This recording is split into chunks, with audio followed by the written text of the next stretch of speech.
What's going on, guys? This is Michael here with TYT Yugioh, and today I'm going to be coming at you guys with a card discussion on this card right here, Digital Bug Corebage. Now, you see that I have my super hot minimum rarity Burning Abyss deck out right here. That's because this card is primarily used in Burning Abyss, at least in terms of the meta decks right now.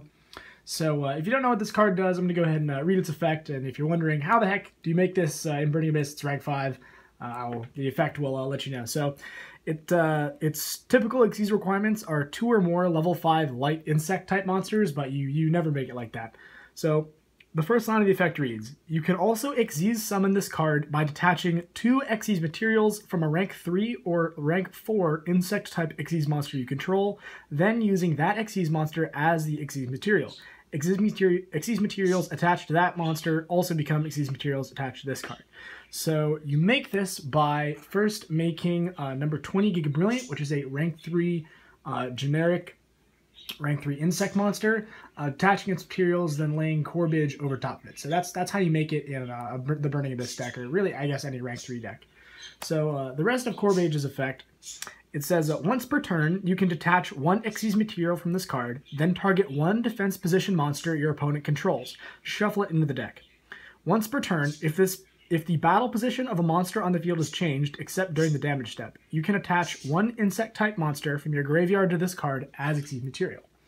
So, obviously this card bounces cards. That's pretty cool, especially for rank 3. There's not really any other rank 3 monster that does that. Well, it's essentially a rank 3 anyway, since you summon it off the rank 3 for free. So, I'd like to talk about this and why I think it's pretty much a staple in the Burning Abyss extra deck now. So, the main purpose of this card is for the mirror match. So a lot of times your opponent will make, Beatrice or Dante, I guess, if they don't have an extra BA in hand. But in the mirror match, you really can't let the Beatrice's destruction effect resolve, because Dante Pilgrim, which they will summon off of it, is like a really, really hard card to get around in the mirror. So this can bounce the Beatrice back to the extra deck, which is something that the Burning Abyss deck really can't do. It doesn't have a lot of non-destruction effects. So Corebage outs Beatrice in the mirror. That's its most important use, I think.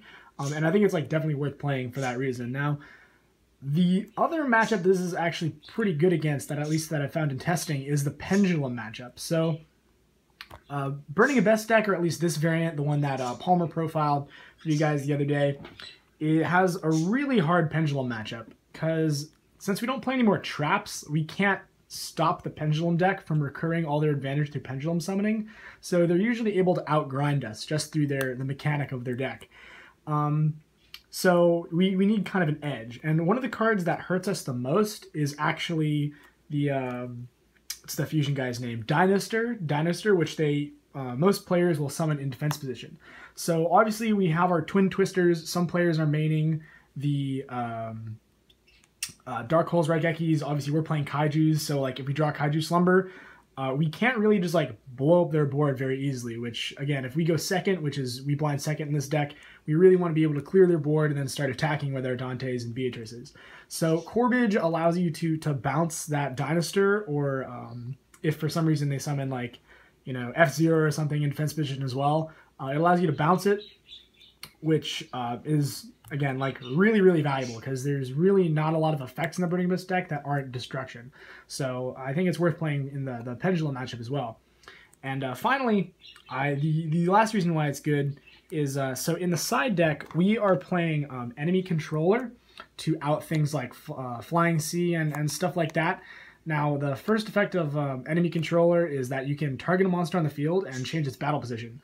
So you can make a monster, so if you have Corebage on the field and you use this effect to bounce something, obviously it's going to have no Xyz material, but then if you enemy controller a monster and change it to defense, then you get to use Corbage's other effect to add back the detached Giga Brilliant underneath the Corebage, so that you can use its effect again later, which is an interesting little point of synergy. So outside of the Burning Abyss deck, I think this Corebage might actually have some use in the Monarch deck. So some Monarch players have actually been playing the Speedrite engine, the 3 Terratop and 1 Toxnaborg, which, I don't know, that may or may not be correct. I haven't really tested it very much.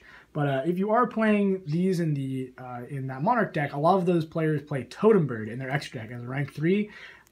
So this is definitely also makeable in that variation of the deck if you choose. So this has just been a quick discussion on Digital Bug Corebage. So thank you guys so much for watching, and I'll catch you next time.